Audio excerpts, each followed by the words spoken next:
This video is brought to you by Wicket Cricket Manager.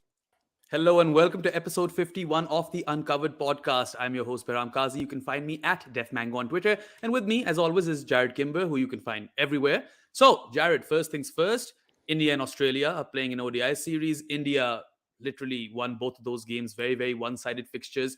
But Australia have now lost 5 ODIs on the bounce. And even though a lot of their players aren't playing, and you could argue that, they haven't fielded their best 11 for quite a while, are these signs or causes for concern, or is it all just rubbish?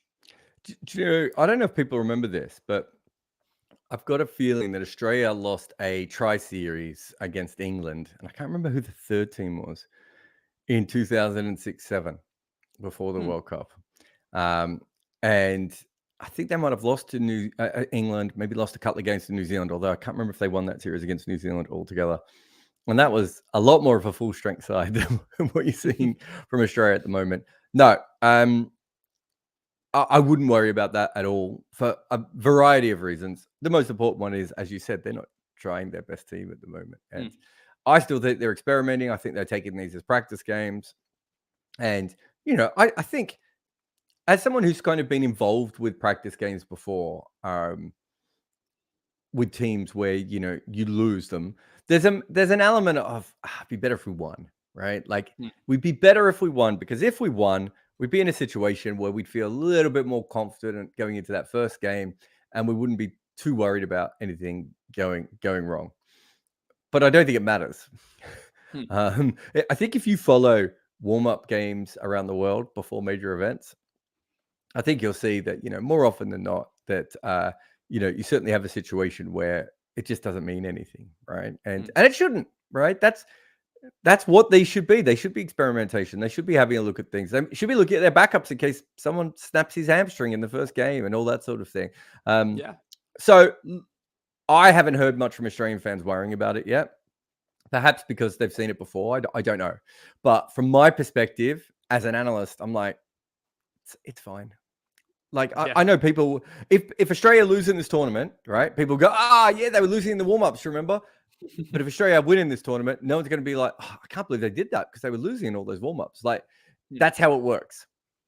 Yeah, no, definitely. I concur with that sentiment that before a World Cup, you're supposed to be trying out different combinations and your bench strength and all that stuff. Unless, of course, you're Pakistan, different story over there altogether. And then you pay your full-strength team until they all die. Yeah, exactly. But a bit more on Australia before we obviously jump on to India.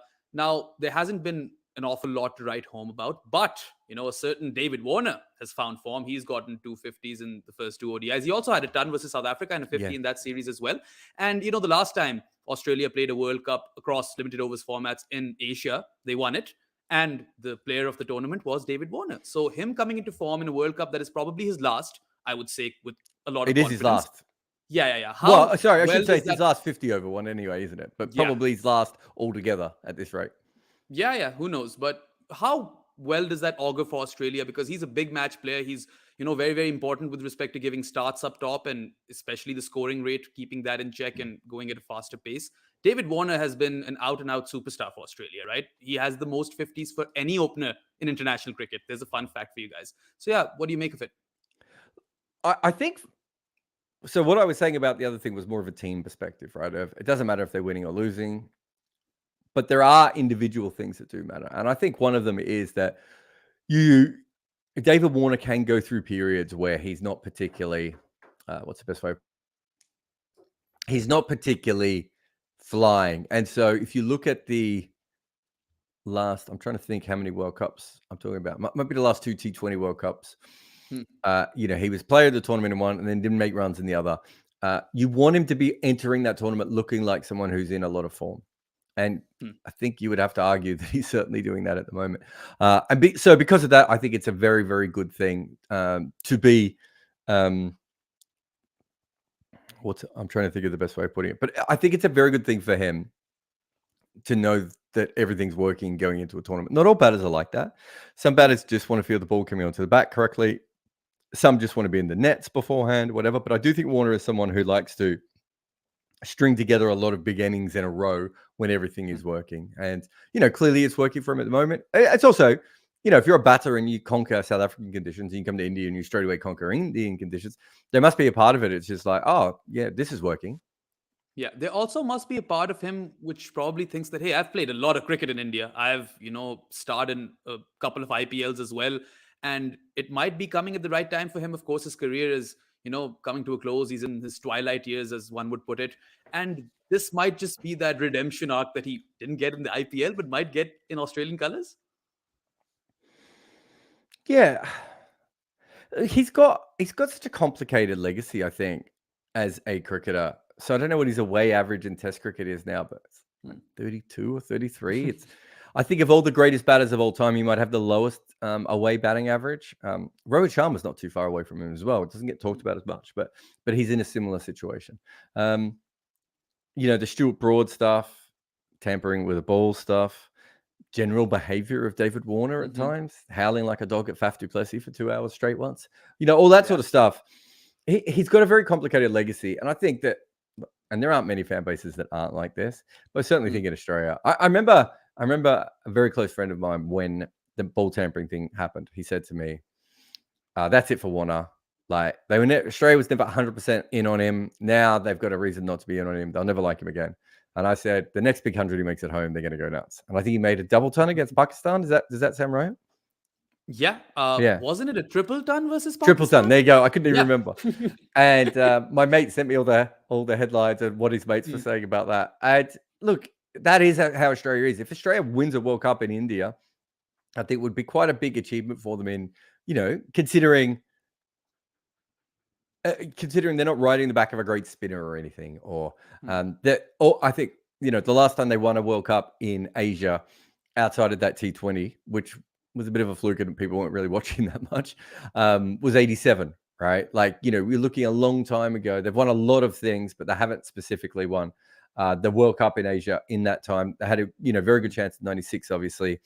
2011, I don't think they were, really in the conversation. So they haven't had a lot of opportunities to do it either. But I do think that it's a very good time zone for Australia. Well, at least a good part of the game is a good time zone from that perspective. They'll be able to watch good chunks of it.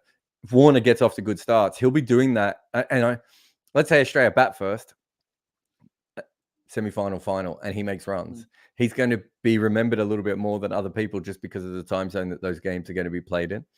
So all these things, I don't know about the whole redemption arc thing as a narrative. We just kind of throw that on, don't we? Because it's the way that humans are trained to think about things, and it makes sense to us. But I do think if he can be, I don't know, let's say in the top 5 or 10 scorers for this tournament, makes runs in either the semi-final or the final, and Australia win it, I think it really does help with his overall legacy and where he goes next, and where he appears. Like, what's David Warner's next step as a professional, right? Like, he can communicate, so commentary is a potential, but he might be a little bit of a KP type commentator where, he's either loved or hated. He's probably not going to be a coach. There's markets within India for him to have a look, but it's not as obvious for him as maybe it is for some other players, right? So legacy matters for him, I think. So perhaps winning the World Cup and being a star of it would be a part of it. Yeah, well, we'll see how that unravels. But I've got an idea for like an autobiography name for David Warner once he hangs up his boots. From the bull to the reverend to the TikToker. Maybe that sounds about right. He's not right? on TikTok though, is he? He's on the other one, isn't he? The Indian version. What's the Indian version of TikTok called? I have no idea. I should have know limited that. my Like use of 30 social people in media. the comments now are going to be correcting us on that. But Yeah, no, I mean, he's got quite a presence, right? yeah, as someone who knows him a little bit, he's a very interesting person, and I don't think that always comes across because he can be brash and rude at times and aggressive at times. But he is an interesting person, and it'd be very fascinating. And also, there aren't that many people who have the confidence to declare their retirement basically a year in advance, right? If he wants to play more, like, he needs to actually start making runs for Australia in the World Cup, just from I want to play that last test in Sydney, or I want to go to the next World Cup. The T20 World Cup in a few months after that, or a year after that, whenever it is. Yeah, let's see what he decides to do after this World Cup. But anyway, coming to India, and I guess the biggest talking point is that, of course, we all knew that Akshar Patel was injured. In comes Ravi Ashwin, takes 4 wickets in 2 games and had Australia in an absolute spin in Indore, took 3 wickets in that one, and he was looking quite good, right? So Do you think that he's done enough here to make his way to India's World Cup squad, provided, of course, that Akshar doesn't get or regain his fitness? I thought Akshay just had multiple niggles. What happened? As the multiple have the niggles got bigger? Is it for Well, fatal niggles?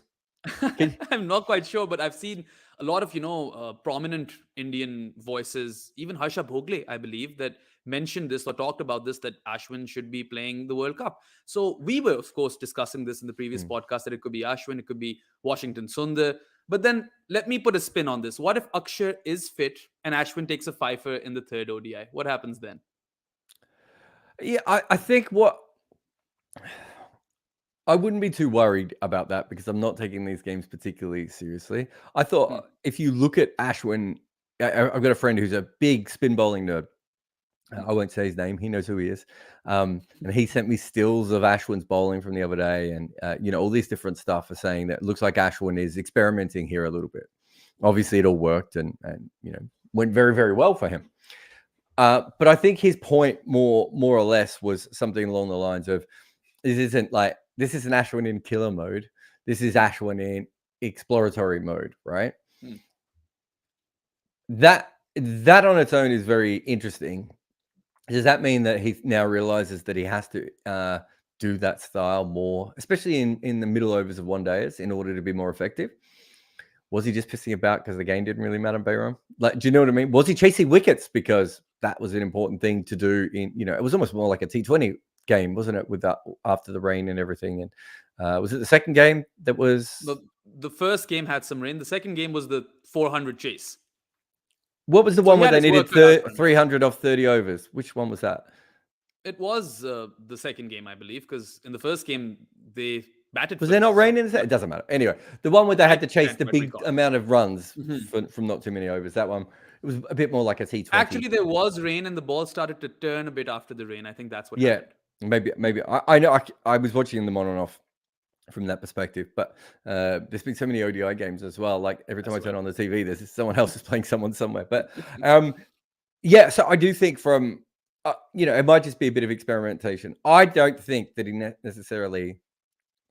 If these games don't matter and one team is not trying very hard, right, and he takes a bunch of wickets, is it not an absolutely stupid thing to just bring him into the squad? Right now, the second thing I would add to that is, what are you saying about your squad a couple of days ago, right? Akshar Patel was your person, and now you completely changed your mind. I hate when selectors do that. I hate when selectors don't actually give themselves a chance to even be proven right or wrong, because then my original thought is, well, I can't trust any of your squad now, right? You clearly don't know what you're doing at all, and you shouldn't be in those jobs, right? If you couldn't decide a week, and suddenly Ashwin's taking a bunch of games in what is a glorified practice match, right? Yeah. That doesn't mean that Ashwin shouldn't be in the squad, because I think you and I both believe that probably Chahal and Ashwin had very solid cases. And let's be honest, Chahal and Ashwin would be, what teams would they not be in the squad of right now? Very few. It's only India, maybe. They'd probably still be in Sri Lanka, which is the second strongest. South Africa would have one of them on the bench at least, maybe one of them in their 11 ahead of Maharaj, although, depending on the batting, all that sort of stuff there as well. So, I wouldn't rush him in because of this, but I would be interested as a selector to chat to him directly and just be like, what happened here? This looks like you bowled a bunch of these experimental balls. Is this something you've been practicing for the IPL? We haven't seen this before. Do you think this can stand up when teams are scoring at a runner ball rather than run a half a ball? All these sorts of things are good conversations to have.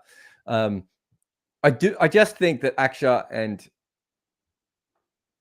Ashwin are two different roles within that side now. And so that's the selection issue I would have. It's not that you think Ashwin is better than Jadeja. Sorry, than Akshar. I think the selection issue I would have is, wait a minute. A minute ago, you thought this was your structure and you wanted this guy who could play in this way. And now you want this structure with this guy to play in this way. That to me would read like panic and a mistake based on a bunch of practice games. But, let's hope they do it, because the more madness, the more fun. Yeah, no, cannot complain. And it's interesting you bring up how maybe a selector should go and have a chat with Ashwin because he's an extremely intelligent cricketer. He has his own YouTube channel as Yeah, well now. I He's don't doing even go very have a well. chat with him. Just wait for him to do a YouTube video on it. Yeah, absolutely. And it's like for me, if you ask me, if Akshar is injured, then of course the Ashwin conversation comes into the picture. But you originally picked Akshar because he would give you batting depth, right?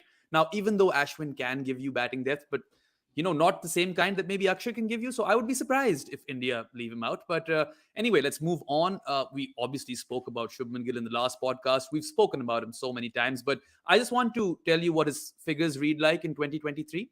In 20 innings, he has 1,230 runs, 550s, 5 tons, an average of over 72, and a strike rate of over 105, which is ridiculous. And of course, the rankings also suggest that he's one of the top batters in the world. Still very young, still developing. But when you think of like the top 3 to 4 batters that are going to be featuring in this World Cup, does Shubman Gill's name pop up?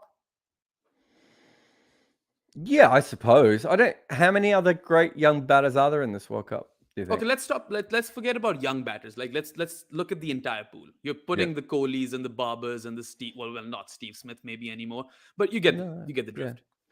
Yeah. I mean, Bubba is still probably the undisputed king of this format at the moment, I would say. I haven't looked at Kohli's figures, so I don't know if Kohli's roughly on the same level as well. I know, yeah, obviously he has been, and probably above that level, but I'm not sure if he is at the moment. Then you've got I'll pick almost anyone from South Africa's middle order Yeah. over a period of time. They all probably have a good go. The England players haven't played any of it. Butler is probably the best. Butler has a chance of entering AB de Villiers, Viv Richards level this tournament if he has a very, very strong tournament, because he probably won't play ODIs much after this. So there are players that are above Shubman Gill's level overall just because they've done it for longer and everything else. I don't, I suppose you could throw in someone like Warner as well, Kane Williamson, but from a next generation standpoint, and I don't just mean young player, but I mean like who's going to take over from Kohli and Smith and Williamson and Root and all those guys. Shubman Gill makes the most sense. I think I had him. I think somewhere I picked him as one of my most likely to score, to top scorer in this tournament. So I've certainly got him in the top few players from that perspective. There isn't, when you look at him in one day, it's funny because he's not got a great IPL record overall, right? And when I watch him, I sometimes I'm not sure why he's getting out. And I think he's one of those players. And Aiden Markram's a really interesting version of this. Sometimes it just takes a while for really good players to kind of work out how to consistently do the thing that it's quite obvious that they've been able to do at a lower level for a long period of time. And Shubman has showed signs that he could do that, the same that Aiden Markram did. It just feels of recent times like he might be getting to a position where you're lucky if you get him out rather than everything else. But it's really interesting. You say those numbers, and it wasn't that long ago I was being told on the internet that Shubman Gill wasn't very good by Indian fans. So, same case with KL Rahul, right? And he's had some return ever since his injury. So, okay, well, it would be rude of me to point out how many times I have said this guy is obviously a next level batting talent, only to be shouted down by people who generally don't have a lot of knowledge about what I'm talking about. And I don't mean just fans, but what I mean is the kind of fans who are so angry against KL Rahul. Sometimes you're like, well, what about his game doesn't work? Oh, he doesn't make runs in important moments. Okay, well, here's him making runs in important moments. Oh, no. He doesn't make runs against really good attacks. Okay, well, here's him making runs against really good. It doesn't matter what you show them. There's this really interesting thing. And I do think that, and look, you've seen this with Pakistan. We've seen it with, England has always had this issue as well. This whole thing of, and when your team's good, right? Oh God, I remember from 1995 to 2005, the worst cricketer you could be in Australia was the 11th best player in the Australian side. Because essentially what that meant was your whole time is everyone was like, oh, well, he's crap. He's not as good as these other guys. So like, no, that's why he's the 11th best player, right? Yeah. There isn't a guy at 13th best who's about to be better than Ponting. Like, that's how these things work. And we don't, because of the way the cricket is structured, because we don't have substitutes and all these sorts of things, we just focus. It's like, let's be honest, Okay. I don't. You've got me now. So you're just going to have to walk with me for a minute here, Bayram. What team in this World Hmm. Cup would KRL not play in? Right. So we're looking at a So number let's. 4 batter, or can we open with KL? Well, that's the point. He could bat anywhere Hmm. from 1 to 6, and he can keep. Hmm. Right. Yeah. So if you look at England, maybe you don't open him. Right. Hmm. But if they wanted to have Root at 3 and Stokes at 5, then you would bat KRL at 4, right? And that's the World Cup winning team, right? Hmm. He's a better player than Carey. Different role. So it's a bit complicated, but you could certainly see how again he would be playing in almost, and now he'd be the backup opener with head out, right? So that you would bring him Yeah. in to open, right? South Africa probably a bit better chance to open either Bavuma or even De Kock on recent form, perhaps some people might suggest, but he probably gets a spot there in the top in the top couple. And the way he plays is actually perfectly suited to South Africa, so he would have been in their squad. Certainly gets in New Zealand. Pakistan, I think he's just a slightly faster scorer than some of the other guys at the top. With he's at the very least around that squad, even if he's not an automatic selection. And every other team, let's be honest. So what are we talking about, right? And that comes back to my 11th best Australian point, right? So it's like, I'm sorry that this guy is a slightly flawed player, and around him you have Matthew Hayden and Glenn McGrath and Shane Warne and Ricky Ponting. Like that's just a reality. Not every player can be of that level. Go back through the old West Indies sides. They played Roger Harper a lot, Bayram, right? Like you and I could both spin it about Roger Harper's level, right? We couldn't field like him, to be fair. And he was a handy bat. There are plenty of very, very average West Indian cricketers at that point. And it's very important that you note that if you talk to old West Indians, they are still whinging about some of those guys who were in those sides. Oh, is that so? It doesn't. That's what I mean. Cricket breeds that conversation. Yeah. Fair enough. Okay, so there was also this entire conversation going on Twitter when, of course, India was scoring all those runs in Indore that, the boundaries are small and the conditions are batting friendly. Well, you get those situations in international cricket, right? It's not like it's alien. And if a team is cashing in, that means the team is good. That's just what I believe. It just seemed a bit farcical. Yeah. The batting conditions are good in India, right? As a general rule. Like if you look through the history of cricket, it's been one of the best places to bat.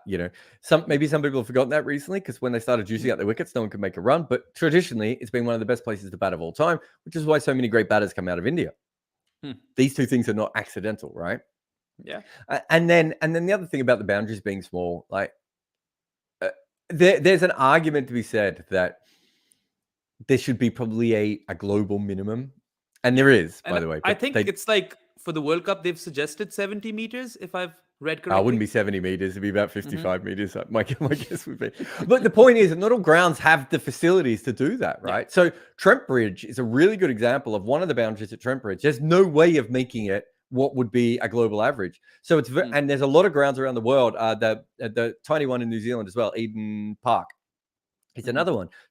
Adelaide Oval, square to the wicket, is really hard to make that a proper length boundary. And so we can't do it. And so because of that, we can't really enforce these rules, which means that in some cases, people are going to bring the ropes in. All I would say is both teams play on that. Exactly. Those things don't matter to me at all. The ICC will have a say, and how big a say, I don't know, but they'll have a say in how the grounds are looked, the pitches are, where the ropes are and everything else. Player safety plays a part as well. In some places you do want a bigger extra gap between the rope and the metal fences that they cage in fans with in some cases. All those sorts of things that happen. Sometimes you do need a bigger barrier between all those, but both teams play on all those sorts of things. I think it's really weird that people are complaining about that. So let's imagine you're complaining that the pitches in India are too flat. Okay, should we make them more spin friendly? Then people will complain about, should we make them more for fast bowlers, right? And Bumrah takes a bunch of wickets, right? What's the answer? There is no answer. No, absolutely. I swear it was getting on my nerves as well. And plus, only not KL, but only Iyer and Shubman Gill got tons, right? No one else got 100. So why would you take that away from them? But anyway, come to their bowling, right? Now, we've spoken about this briefly in the past as well, how they are not fielding all three of Bumrah, Siraj and Shami, and Siraj in the Asia Cup final got a 6 for Shami. Very next game versus Australia got 5. Should they look into this. They still have one ODI, right? And it would make sense for them to at least try those three guys together. I don't think they need to. Oh, maybe they do. Yeah, I don't know if they need to try them together. I think the most important thing would be saying to probably Bumrah, Hmm. what we want to do is maybe bowl 2 or 3 overs at the top with Shami, and which means that you'll have the new ball taken out of your hand. How happy are you with that? But we want to bring you back fairly early on. We're not going to leave you out of it. I think that's the issue. And, it's something that we looked at for the T20 World Cup, and why India struggled in that particular tournament was, again, it's a very similar situation you have where, I'm trying to think of the best way of wording this, but essentially they're all new ball bowlers, right? And Bumrah is going to want to bowl with a new ball, and he's fantastic with the new ball as well. But does it make sense to have a bowler like Shami not use the new ball? And then Siraj is probably moving the new ball more than Bumrah is. So if you are going to use them, I think you really need buy-in from everyone involved. So from that perspective, maybe I want them all to play and for Bumrah to feel happy with his situation. But I think that's one issue. And then the other issue, of course, is will it affect the way you bat? Right, having one less batting talent. Now at number 7 you have someone good. Number 8 you have, let's assume, Kuldeep, right? Yeah. On current form, and then you have Bumrah and the other 2 other guys down the order. Is that changing the way that you're attacking and you're batting, right? And that's a fair question. So maybe I'd want to try all these things out and everything else. My guess is they're not trying it out because I don't think they're going to do it, but it feels to me that against New Zealand, against Pakistan, perhaps even against South Africa, these are good teams that you could actually do the extra bowler. And then perhaps against Australia and England, actually even against England, I want the extra seamer. But maybe against Australia and some of the other countries, you don't want that. You want the extra batting there. But a team like England, you kind of have to bowl them out, and you're talking about the potential of going in with 4 above average strike bowlers in one bowling attack. I would have thought that would give you a better chance of winning than the opposite, which is, trying to contain.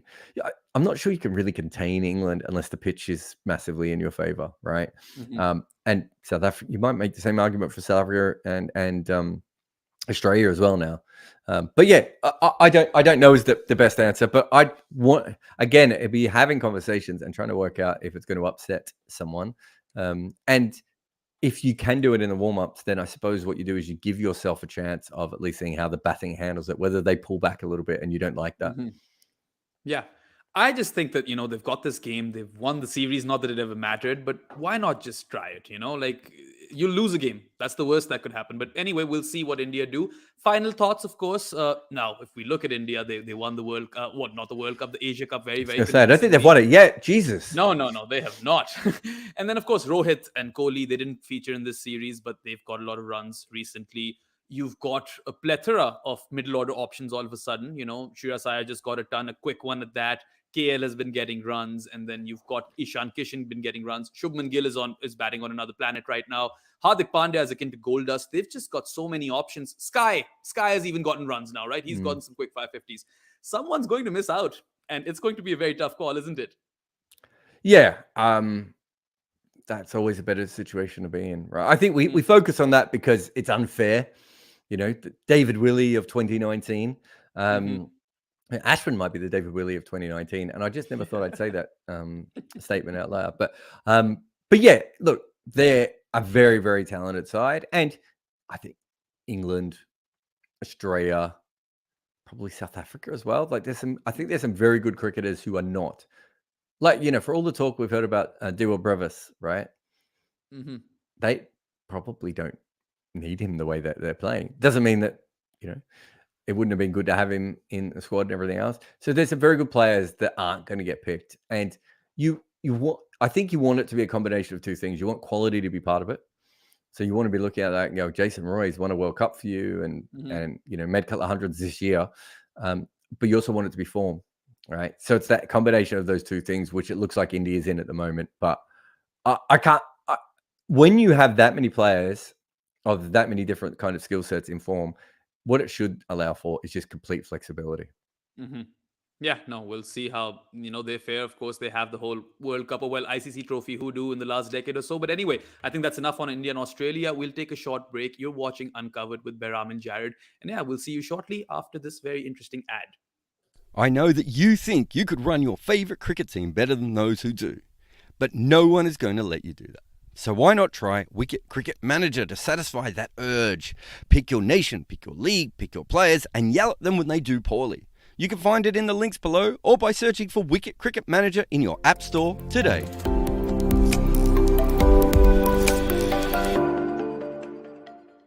Step into the World of Cricket podcast with me at the Jared Kimber Podcast Network. Be part of our live recordings or listen to insightful conversations 4 times a week. Wagon Wheel, Uncovered, Footmarks, and Red Inker. These shows cover kind of everything across the game. If you like what we do on this channel, you're probably going to enjoy the podcast we do as well. Support us on Patreon and help us keep making our content. Join for exclusive perks like the AMAs, the live calls, and to chat with me directly on Discord. You can also enjoy ad-free content, early podcasts, and access to my emailer. Step up your cricket style game with Bodyline t-shirts.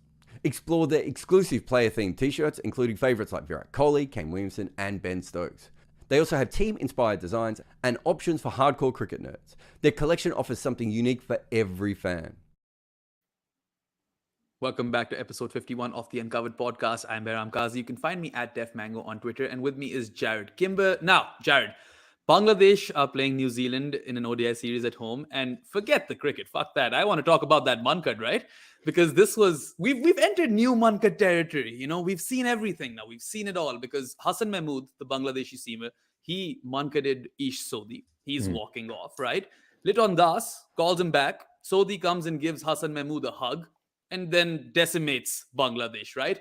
Now, if you've already gotten that dismissal and it's over, I mean, why call the batter back? And it clearly shows that there's some, different opinions in that Bangladeshi unit. A lot of those guys are probably feeling that, no, we shouldn't be doing this. Some of them are feeling that we should be. Tamim Iqbal said that he wouldn't have called the batter back, right? And he was the former captain and he was playing in that game. So much to unpack here. And I just, given your interest in this subject, I'd love to hear from you. Yeah, I mean, it's fascinating. It's fascinating that it got to a point of dismissing him and appealing, because there's a few different things, right? So he stops, he takes the bails off, and then there has to be an appeal, right? So there's 3 different parts of this, of which at any stage he could have not done, right? He could have stopped and just done the Mitchell Stark thing of just going, what are you doing? He could have taken the bails off and not appealed and just walked back to the mark and just been like making a point here. He went the full bifter, right? Yeah. And then they pulled him back, and it's a remarkable situation to be in. I like that we're in a game that you can make your own judgments, right? Tennis and golf have an element of this as well, right? You're playing in tennis, you could say to the umpire, no, that was out. I don't know, or that was in. I don't know why you called that out, or whatever. Obviously, golf has its own, code that is a bit weirder and something to do with silly pants. I don't really know the full system there, but so I like that part of cricket. But it is a remarkable thing that he did a completely legal dismissal and then took it back off himself. And obviously, the game went on to be the game from then on in. But yeah, I thought it was the fact that he went all the way through with it and then pulled out of it, or they did as a team. And as you said, there were certainly people on that field that didn't feel that way. And that would be my most important thing, is almost always that, right? Which is, it is very rare to have a dismissal of any kind, like, the Bairstow stumping or, this kind of man-cat or anything. I've talked to Island players who were on the field for the Kagisa Rabada run out who felt icky, right? In fact, one of my favorite stories ever is, I don't know if you've ever heard this one, but Dean Jones was playing in a test match. I want to say it was in Antigua, and he was bowled, right? And Dean Jones put his bat under his arm and started to walk off the field. And it turned out it was a no ball, and he hadn't heard the call because the crowd was going crazy. So Alan Border says, get back. And the West Indies realize, and they run him out, right? Dean Jones is in the bar later, And I don't know if you know the full rules or the laws on this, but you can't actually be run out when you were leaving the crease when you thought you were dismissed. Right? That is and it was clear that that is what Dean Jones was doing in that particular situation and everything else. And Jeff Dujon and I think some of the other West Indians came up and said later, really sorry, we knew that you shouldn't have been given out for that. Right. So these things happen all the time. Right. And you do get sometimes in the moment of, the whole MS Dhoni taking the bails off of Ian Bell. Right. In the moment, he was like, well, this idiot has just gone off the field while the ball was still live. Of course, I'm going to run him out. When they start to discuss it, MS Dhoni has a moment to think and probably at that point goes, what is it worthwhile doing this? Like, what am I actually getting out of this situation or anything else? But there were people in the England change room who agreed with what MS Dhoni did, right? So I thought it was really interesting that Tamim Iqbal was so vocal in what he said. And that was the bit that probably outside of the three times he could have not done it, I went through it, was very, very interesting. But look, I do like the fact that you could do that. But also like the fact that when batters are cheating, that they get run out. Yeah, well, I mean, I wonder if Tamim had a word about it with the Prime Minister, right? That's what I'm interested in. But Ish Sodhi, his remarks were also interesting after this, and he said that he would have done the same. I don't know about that. Would he have bowled the ball? Gone through his run up and then stopped and then taken the bails off and then appealed. I don't think he would have done that, right? Yeah. Look, Ish Sodhi, I've never met him. I've got a lot of friends in common with him. I don't know. Do you know the whole story about Ish Sodhi? Not the whole story, but I've met him. He's a very pleasant bloke. So if you said to Ish Sodhi, so next time you meet Ish Sodhi, say to him, I don't know, I'm trying to think of it. How many runs did Yunus Khan make off the top of your head? Do you know? In Test cricket? Yeah. 10,099. If you said to him, which cricketer made 10,099 runs, he would be able to tell you who it was. Was it 11? I want to say 11,196 might be Border, is it? I can't remember who that is. He would, but he knows even further down the list, not just the top guys. He's got an incredible memory for cricket and everything else. And he is very fascinated by the game's history and the stats and, all that sort of stuff. A really interesting guy. It's okay for him to say that. And maybe he's right. Maybe he will do it. I would say that generally when we see a mancad, and I know you and I have done a whole podcast on this, generally when you see a mancad, it comes from a frustration with the bowling team that the batters continually keep leaving their crease and one bowler, for whatever reason, spots it. We talked about that with Vinu Mankad, right? So he, one of the OGs of this, he said that the batter leaving the crease early was actually getting in his eye line and it was annoying him as he was coming into bowl. And there was another fast bowler I talked to recently. I can't remember who it was, but another international bowler who was saying it was a very similar thing. He said, I feel like my rhythm's off as I'm coming in. Charlie Griffith? No, this was a bit younger than Charlie. I don't chat to Charlie as much as you'd think these days, but it was a younger bowler who was saying that sometimes he could feel the batter getting out of the crease and that he felt like he was out of his rhythm, right? Because that person was not in the right spot. Did you bowl? Did you bowl? Yeah, a little bit. Yeah. Had a faulty action. I wouldn't have passed the test. A faulty, a Canadian action, degrees. as we now say. When you bowl, umpires, especially in club cricket, all stand in different positions, right? And when an umpire stands too close to the stumps, I feel really uncomfortable, right? To the point at which I've almost moved umpires back physically and just been like, sorry, you can't stand there. And they'll be like, no, I have to. I don't care if I get the LBW. I can't get through the crease because you're standing in the wrong spot and it's putting me off, right? That's a very similar thing with non-strikers. And I know it sounds weird, and not all bowlers pick it up. And I don't pick it up with the batter, but I do pick it up with the umpire. So I understand the overall point. I just don't think Ish Sodhi is the sort of person that would pick that up, would be angry enough at it, and would do it in the first place. So no, I don't believe he would do it because I don't think he would have done any of the other steps preceding that to have done it. True. But good on him. Yeah, I mean, that's a very valid point, right? Because New Zealand haven't attempted Mankads, and they seem to be one of those teams which do strongly feel that it's against the spirit of the game. Pakistan is another one of them. They made it very clear recently that they're not for it. But what a day for Ish Sodhi otherwise, He is going into an Indian World Cup, 50 overs. He did well in India in the T20 World Cup all those years ago, remember? And he scored 35 in this very game and also took a 6 for his career best ODI figures, 6 for 39. Couldn't have come at a better time for him personally because New Zealand are going to need him, right? Yeah, I think he was in that side because they were resting Santner. I don't think they were planning on starting him. I think definitely the idea, and it might still be, but I think definitely the idea was to pair Santner with Chapman, Phillips, Ravindra, whichever combination. I mean, obviously Yeah. Phillips will play, but whichever combination of the other guys that they would get out there. And Sodhi comes in and does this, and he hasn't taken a lot of wickets, on those in those conditions for a long time. Set up the game brilliantly for himself from that point of view, and put his hand up. But Mm. whether he can do this consistently or is this a one-off thing, I don't know. I mean, I've seen him bat a lot.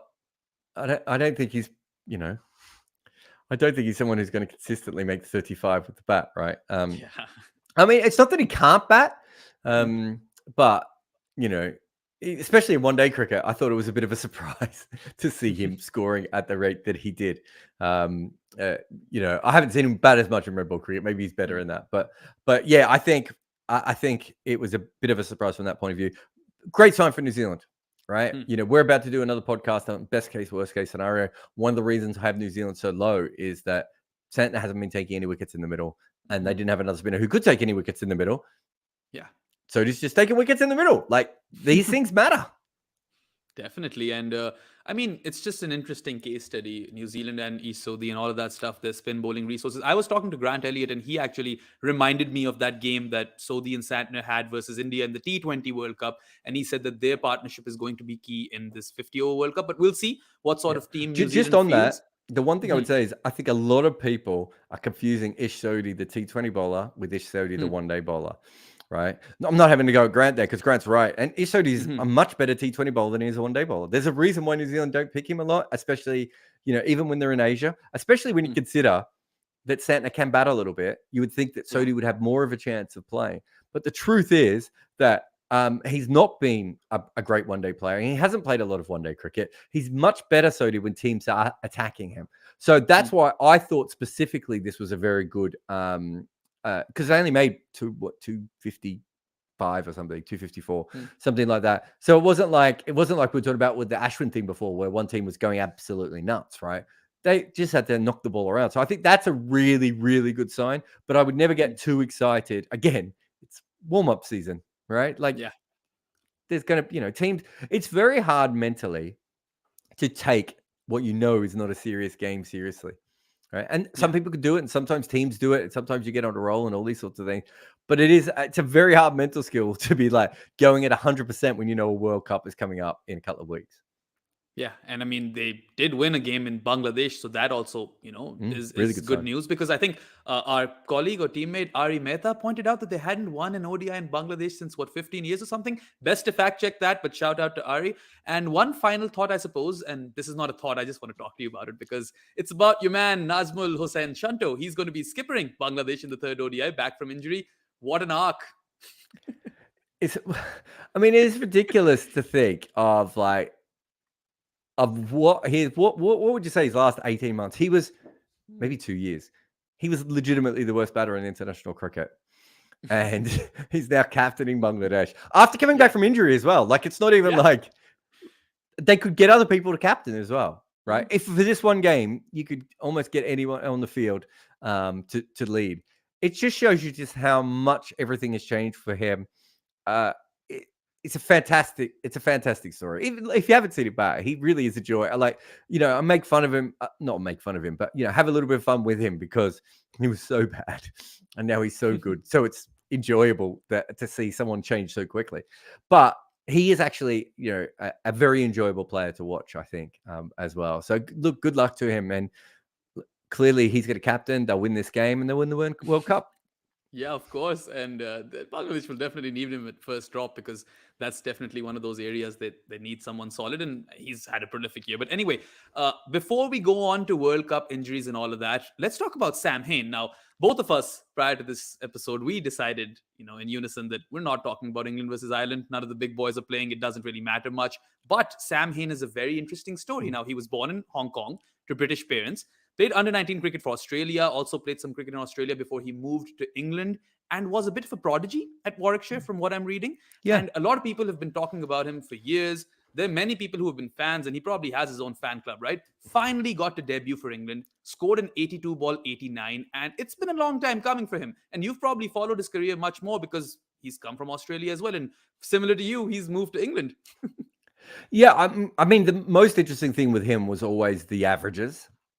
So he averages almost 60 in List A cricket. I think he averages over 40 in T20 cricket as well. And, you know, there's a lot of very exciting England white ball players that have come through over the last few years. But quite a bit of them have been, you know, guys with lower averages, but incredible strike rates, right? And Sam Hain comes in and he's completely the opposite.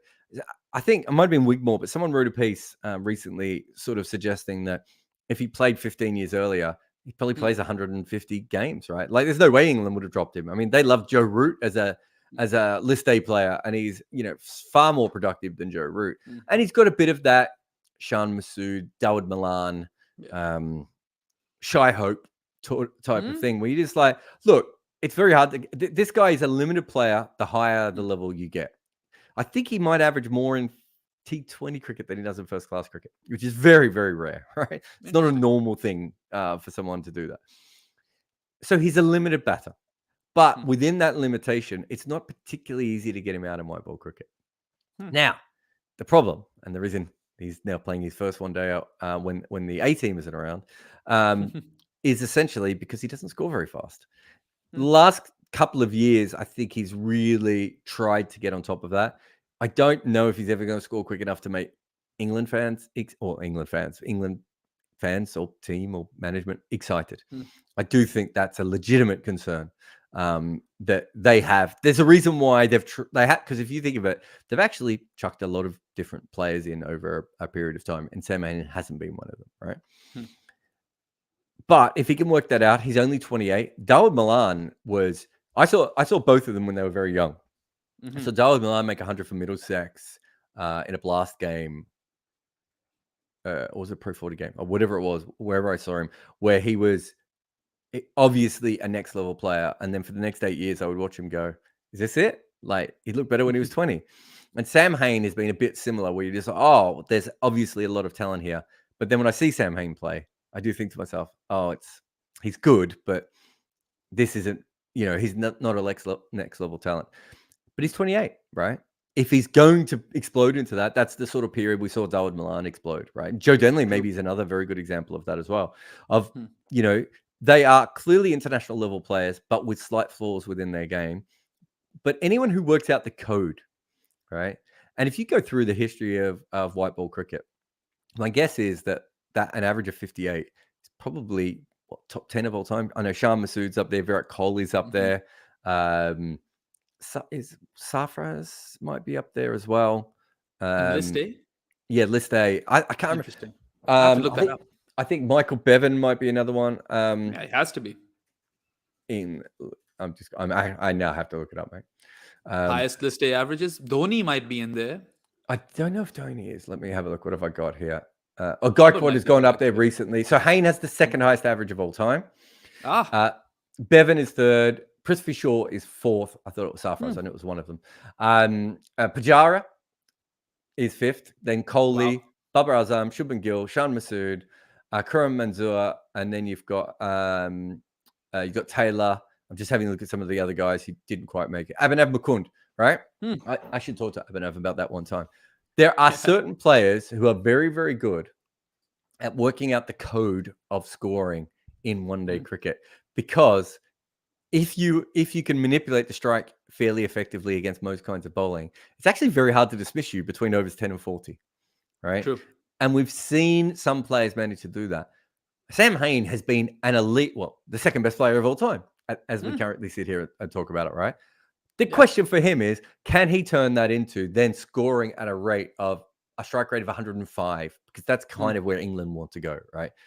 But from a talent perspective, he's got it. And as I said, if he played 15 years earlier, there's a guy called Boban who plays, who's a Serbian basketballer, who is 7'4", an incredible soft touch, brilliant shot blocker.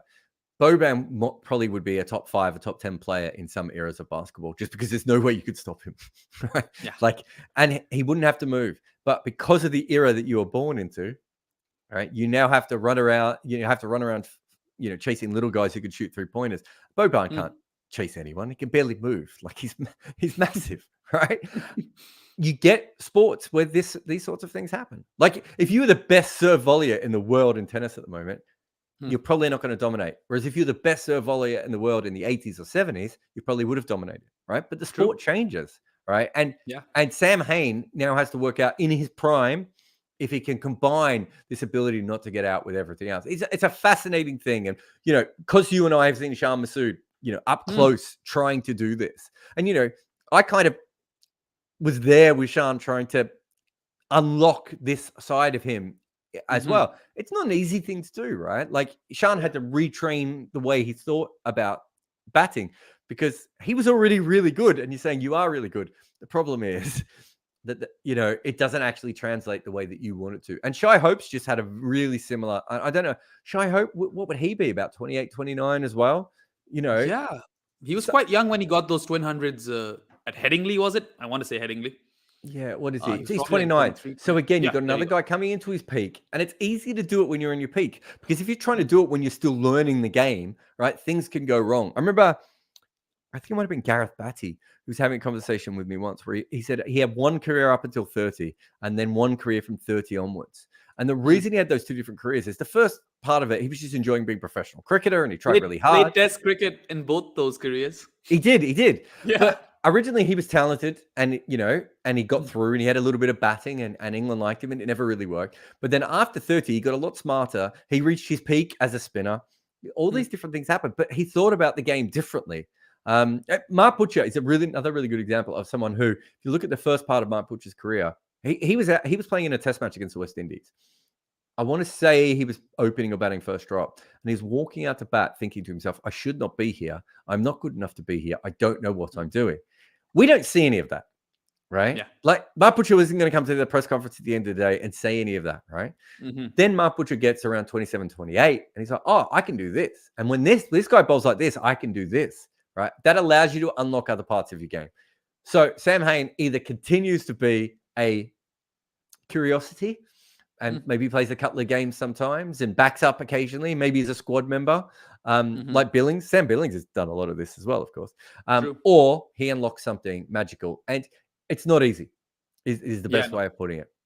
Definitely not. And I love that parallel that you've drawn with Shan Masood because there's another player who had to reinvent his game. And as you say, he had to restructure his thought process. And I mean, Sam Hain struck at 108 on his ODI debut. So there's hope there. And that's another pun because Shai was doing something similar.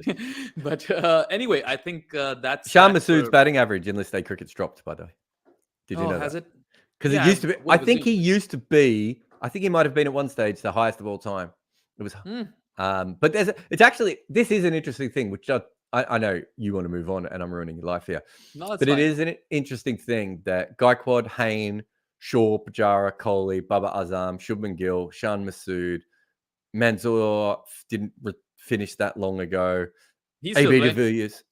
I don't know if he's played a one-dayer in a while. Has he? He might Manzoor? have. He's always playing domestic cricket. He calls himself the Kohli of Pakistan domestic cricket. Or someone calls him that. Maybe I'm just misquoting him here. Don't catch any feelings, Khurram Manzoor, please. So there really isn't a player who hasn't played modern cricket, and by that I mean, so the only one would be Bevan. So Bevan stops in 2006. And the only other one is Graham Pollock. So Graham Pollock played 118 games and averaged over 50. Everyone else who played who averaged over 50 in List A cricket has played since the year 2000, right? And so there are a lot of people who are working out this kind of code that I'm talking about now. Yeah, we'll have to do like a deep dive into. We haven't even talked about Ben Slater. No one ever talks about Ben Slater. Do you even know who Ben Slater is? I don't know who Ben Slater is. Nope. He averages 52 in he plays for Derbyshire now, I think. Yes. No, that's right. He still plays for Derbyshire. Well, anyway, we'll move on. Lots of World Cup injuries to talk about, but we'll take a short break after. Right now, and then we'll join you after you're watching The Uncovered with Jared Baram, and we'll see you shortly. I muted the tab then when I went to do something else. So I'm now gotten used to it. It's not that I'm anyway, good work.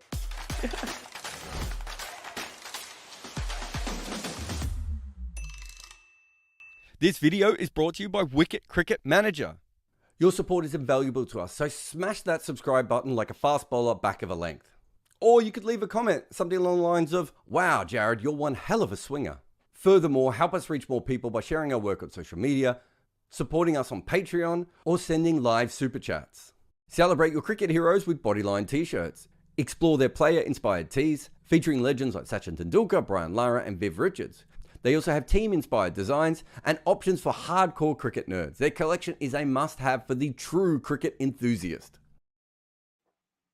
Welcome back to episode 51 of the Uncovered podcast. I'm Behram Kazi. You can find me at Def Mango, and with me is Jared Kimber. Now, World Cup injuries. Big segment, lots of injuries. We're actually even working on a piece about this, right? Like all of the people who are going to miss out. But first of all, before we even talk about anything, shout out to Ari Mehta once again. Helped us, curate this list. And, it's quite a tricky one because you've got all these injuries. But Well, it's quite a tricky one, partly because cricket, there's no place to find them all, right? You do have to actually collate them at times. Mm-hmm. And I'm going to start with Naseem Shah because, in my opinion, no team has been hit worse. Oh, well, actually, that might just be my bias speaking. That we'll get into the meat of different teams being hit in different manners. But Naseem Shah is gone, and he was an all-phase bowler for Pakistan, was doing really well. Took 32 wickets in his 14 ODIs at under 17 apiece and could bowl in like all those phases and really pinpoint accuracy, which was admirable. So with him gone, Pakistan also had all of these replacements injured. Hasanullah, Hasnain, you name it. Every single bowler that could have, in theory, replaced Naseem, even though he's irreplaceable, was out injured. And now you have Hassan Ali back. Of course, comes in with the experience. Hasn't been in the best of form, lost his place in the team, and has some skeletons in his closet from the last T20 World Cup that he played. But then again, battle hardened and generally a good character to have. And if he gets that ball, to jag back in like Hassan does at his best, I think he might be able to cause a stir. But really, big blow to Pakistan. And I just want to know, what's your assessment? How much of a blow is this to Pakistan in your books? It is. I don't think it's the biggest blow. Bracewell, I think, is the player that I don't think there's another team that's going to be as affected by an injury as New Zealand might be with Bracewell, although now so does take a wickets, who knows. But Naseem Shah was on fire, and I think Naseem Shah allowed them to play the kind of batting that they want to play. It's true. And this is going to be a lot harder for them to do that. So is it it's not that they can't replace him. It's specifically, do they replace him, but they then have to play a little bit different. But maybe that will free Pakistan up because, it might have been said on occasion by people like you and me that Pakistan occasionally bat too slow in this white ball cricket. Maybe this forces them to reevaluate that a little bit. I don't know, but look, you can't replace him. But even when you mention all those injuries, Pakistan still have a guy who's won them an ICC tournament to come in. That's true, right? I think there are probably other injuries that we'll be talking about here, like the Bracewell one, where you just like that was either Bracewell played or Rachin Ravindra played. It's not like for like. Absolutely. It's interesting because Pakistan, like you very correctly mentioned, even when they were scrappy, with that bowling attack, they could win games. And now the onus definitely falls on the batters to compensate for Naseem. And I guess time will tell if they can do that or not, because, the wickets will definitely allow them to go at it, I guess. But we'll see. Anyway, South Africa, Anrich Nokia, not a very good record in the power play. We've spoken about this in previous podcasts, but in the middle, he was a proper enforcer, right? Middle overs enforcer. Now, also rapid pace. No one in South Africa can probably bowl quicker than Anrich Nokia. So losing him, and then also Temba has not played last few ODIs, right? We haven't heard anything from South Africa regarding him, but he's the captain. Now, if potentially they lose the captain for a few games, those are problems. Yeah, I'm not sure Nokia was going to play. Yeah, you mentioned that. Yeah, so look, Gerald Kutzer is in the squad, right? Yes. Yeah, I think at least he should be. He's done really well in the recent past. He's a little bit slower. His slow balls aren't as good, but he's essentially another 90-mile-an-hour quick bowler, right? So from that perspective, I don't really know. I think knowing that you've got Nokia on the bench, and I want to say, did Nokia not play in one of the other recent T20 tournaments or World Cups. There's another tournament where perhaps he didn't start in the 11, but then the ability to bring him in when you needed to. Maybe I'm misremembering that, but I've got a feeling there was one stage recall, where. but Gerald Coetzee is in the squad. So yeah, I can but my point is that when you know that you have, like, if you know that you have Nokia on the bench, it allows you to retool on the fly without feeling like you're downgrading, right? Coetzee is fine, like, and he might go on to be a fantastic player, but he's not at that level. He's not at Nokia's level at the moment. Although I'm not sure Nokia was bowling as well as he has, in previous years. But I think from that perspective, that's where they lose.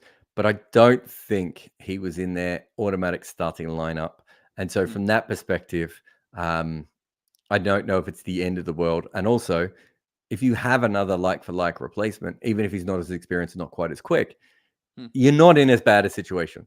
Temba Bavuma, again, if he is injured, who's the guy that they sometimes get to bat? Reza Hendricks. Yeah, Reza Hendricks can do Temba's job, right? Like, again, those are not system-altering injuries. Yeah, I mean, it's interesting. Yeah, we've spoken about this prior as well, where you said that Nokia, might not be as big a miss, but no one else has that big fuck off mustache, right? And you need those to rattle batting lineups. So that's my argument. Anyway, let's go to you mentioned New Zealand missing Bracewell and how there's no like for like. Lockie Ferguson is not in form and they've lost Tim Southee as well. So there are some issues over there with respect to their pace bowling stocks. But are they more injury hit than, say Sri Lanka?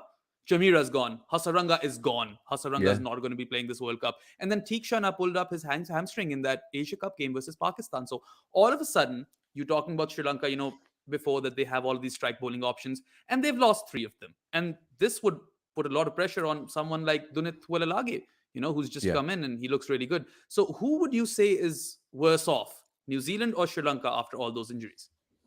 Also, interesting comparison because they're both tiny island nations who've done really well. I think that Bracewell is unreplaceable. And what he would have given that team is someone who spun the ball the opposite direction to Santner, which Sodhi doesn't. He would have given them a genuine hitting option down the order. He's also probably one of their best fielders, very experienced cricketer in many different ways. Would have allowed them to occasionally bat him at 7 if they wanted to.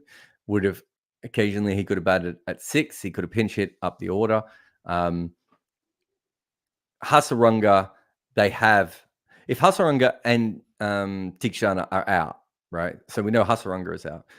If Hasaranga and Theekshana are out, then that is a bigger drop in quality. But are the backups closer to that quality? The problem with Hasaranga is that he can bat. He's not a fantastic batter, but he can bat. They do have some all-round ability in their captain and in DDS. So they do have some ways of overcoming that kind of an issue. Also, Asalanka, he bowls some part-time off. He does, yeah. So they have some other, rubbish bowling that they can sort of, bring in with the proper bowling there. They have their Liam Livingstons in their team. Yeah. But if you lose the 2 best strike bowlers, I think that's worse. But Ferguson's not injured though, is he? Yeah, no, he's just out of form. Yeah. So really what you're saying is that Bracewell, I think, completely changes the way that New Zealand can play. And that they're hoping that Rachin Ravindra or Ish Sodhi takes a bunch of wickets or somehow that fixes it. But that won't actually replicate. Welliger being have we worked it out? Is that the right pronunciation? No, it's I think the right or correct pronunciation is Wellalage. Even though I always start calling him Wellalage, but maybe that's, I don't know. If there's someone from Sri Lanka over here, can you please tell us in the comments? Let's end this. I did watch some commentary, and I saw him commentated on 3 different ways, and so I was more confused at the end. Look, there's a lot of pressure on him. I think he's a sort of, there aren't that many young players I would ever back, but there's something about him I do really like. But you are taking away 2 strike bowlers. The Chamira thing I'm less worried about, even though I think Chamira's been fantastic, just because Sri Lanka has other bowlers who can do that job. True. Patiranas look good. Well, they just kept sending bowlers to Australia at one stage, didn't they? And they were all bowling really well. They actually got a fantastic crop of seam bowlers available to them at the moment. Problem is that none of them are ever fit. But if they can ever get them all on the field, they'd be fantastic. but you can't replace Hasaranga and Tikshana. If those two are injured, that would be like Bracewell being injured and Santner being injured, right? The only difference is that Sri Lanka have the ability to prop up with the next generation of their spin bowling. It's going to be slightly better, but still the team isn't going to come together anywhere near. They won't be anywhere near a semi-final position if they don't have one of those bowlers fit. And, you know, if at the moment, they're already going to be struggling because of Hasaranga. Yeah, true. It's interesting, New Zealand, even though they don't have as many injuries, of course, you mentioned how Bracewell is irreplaceable, but a lot of guys are coming back from injury. Kane Williamson hasn't played in a long time. Daryl Mitchell also. We need to talk about Kane Williamson, right? Yeah, sure. Knee injuries. So he did his anterior cruciate ligament. Generally, in professional sports, that's a 9 to 14 month injury. When did he injure it? IPL? That wasn't 9 months ago. That was April? I've talked to a bunch of people in cricket about this. A friend of mine actually sent me a message about it, and I couldn't stop thinking about it afterwards. We can't find another cricketer who's come back from an ACL tear from a full... So it's a knee reconstruction is the injury. This quickly, ever. Now, I have seen it happen before in other sports. Aussie Rules gets a lot of these. Skiing gets a lot of these. Netball. Sometimes people do come back around that 6 to 7 month period. It's not always good, though. I don't know how... Even in soccer, football, I mean, ACLs are career killers. Well, exactly. I mean, some people just never come back from them, right? You know, and generally when you do an ACL, chances are you do repeated ACLs as well. So you get people who do it 2 and 3 times. That, you know, it's a huge injury. I don't think enough has been made of it because we're not used to them in cricket specifically. I don't think enough has been made of this. How fit is he? Like, how good is this knee? Because I saw him hit a few balls that his daughter or son was bowling to. Oh, then he's fine. I take it all back. Of course. But yeah, so I find that's a really, really interesting one. Mitchell looks fine last time I saw him. I'm not too worried about that. But yeah, the Williamson one is really, really interesting to me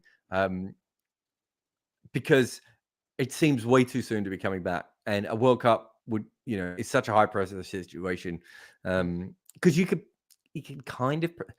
actually play with an ACL that's not working in cricket. I've seen people do it before, but it's very hard in the field because your natural instincts make you jump to the side. But yeah, it's a fascinating one, the whole Williamson injury.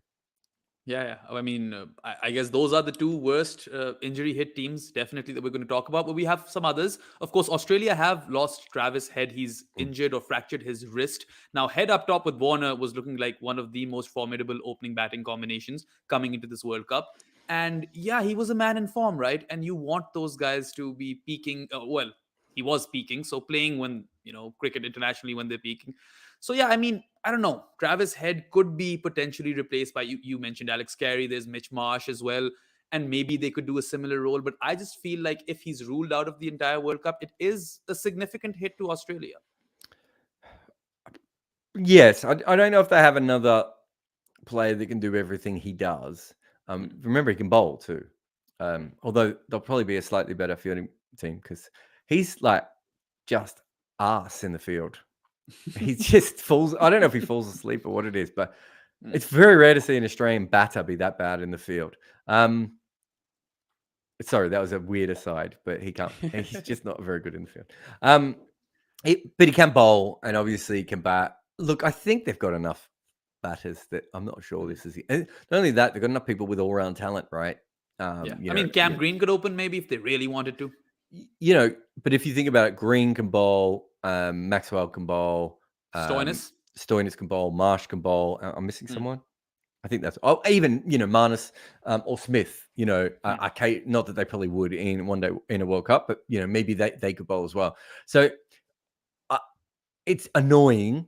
It probably is better from a perspective of I'm not sure you want to go to India with 2 left-handed opening batters, and you might get stuck behind a bunch of off-spinners. I think that's a very, very realistic chance of happening. And so from that perspective, it probably helps a little bit. You don't want to be in a situation where Warner and Head are playing and missing it like Dhananjaya De Silva's part-time or Joe Root's part-time stuff, right? So from that perspective, maybe it helps. But yeah, I think they're going to have a slight talent downgrade, but I'm not sure it's that massive just because of the amount of other players they have available to them. Yeah, I mean, I'm just going to miss all the puns when players get him out, right? Everyone always tweets XYZ gets head. So I'm going to miss that.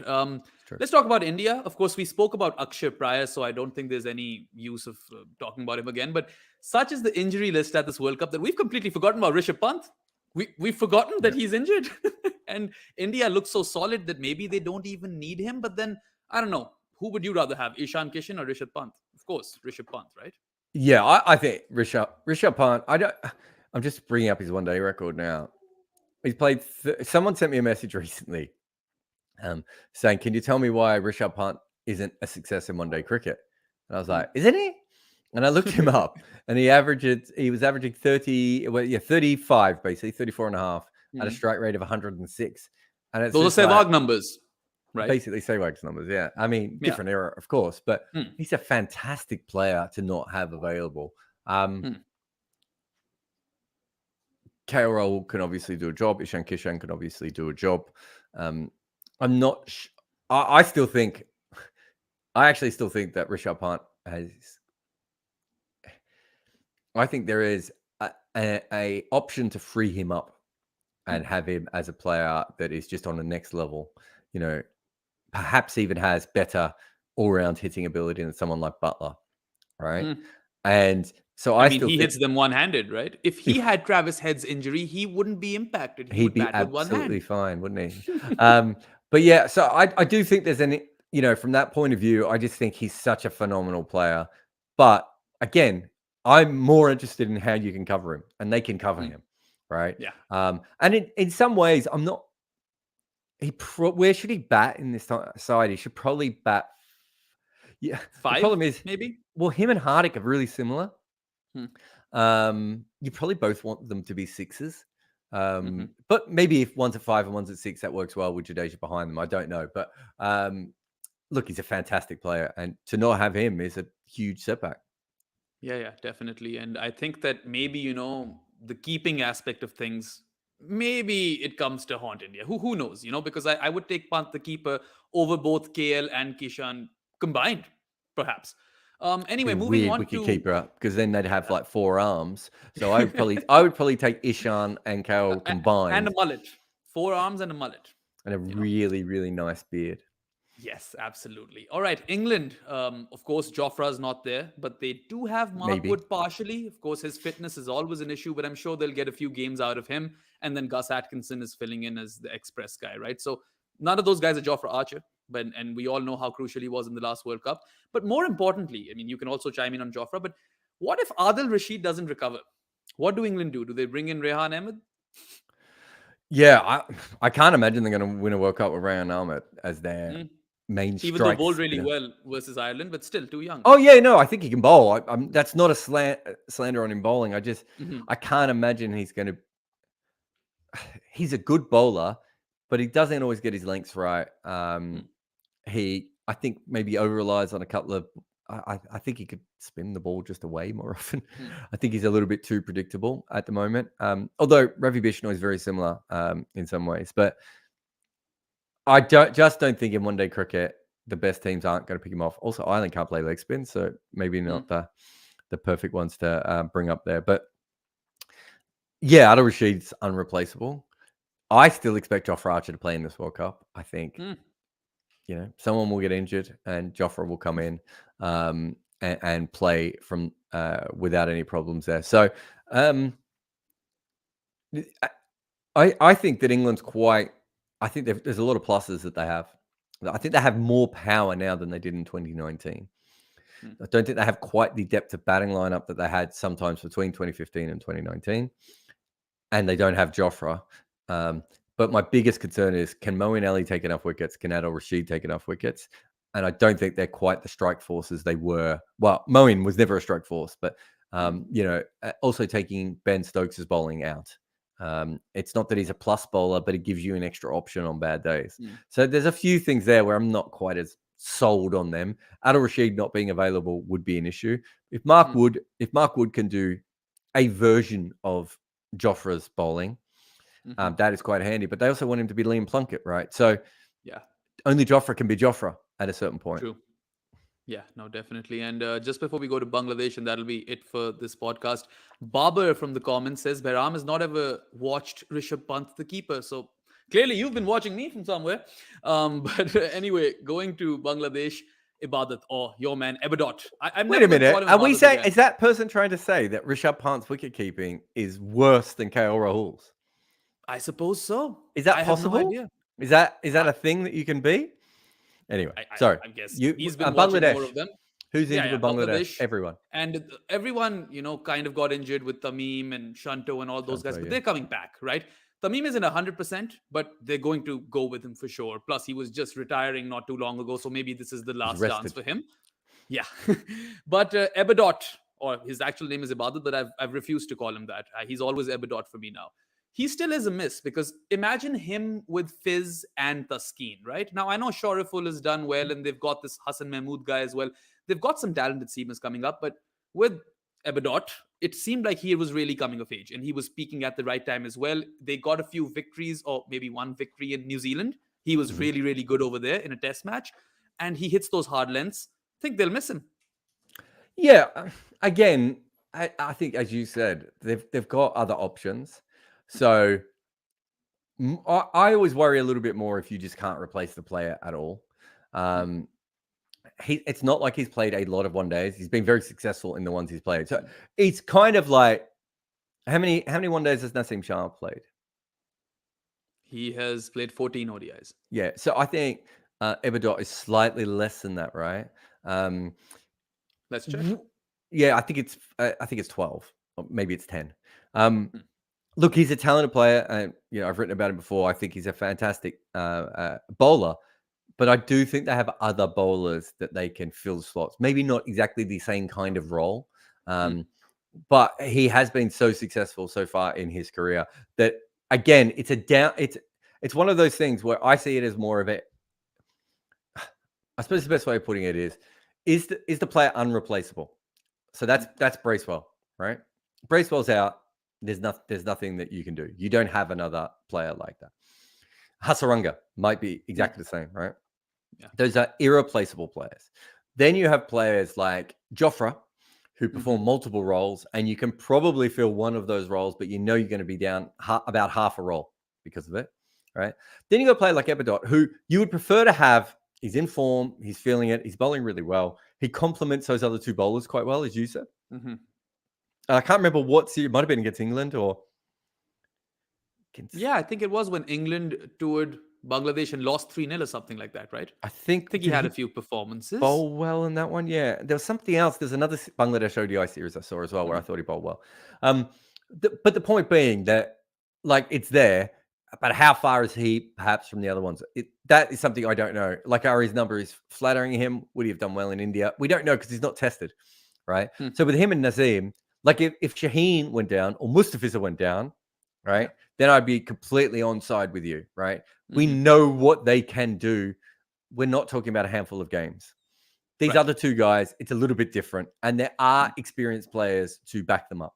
So, yes, I think you want him in your first 11, but whether he's going to make a big difference between them winning and look, their batters don't make any runs. It doesn't matter. But the one thing I would say is I do think the way they bat, they do need strike bowlers, and I do think that is what he is.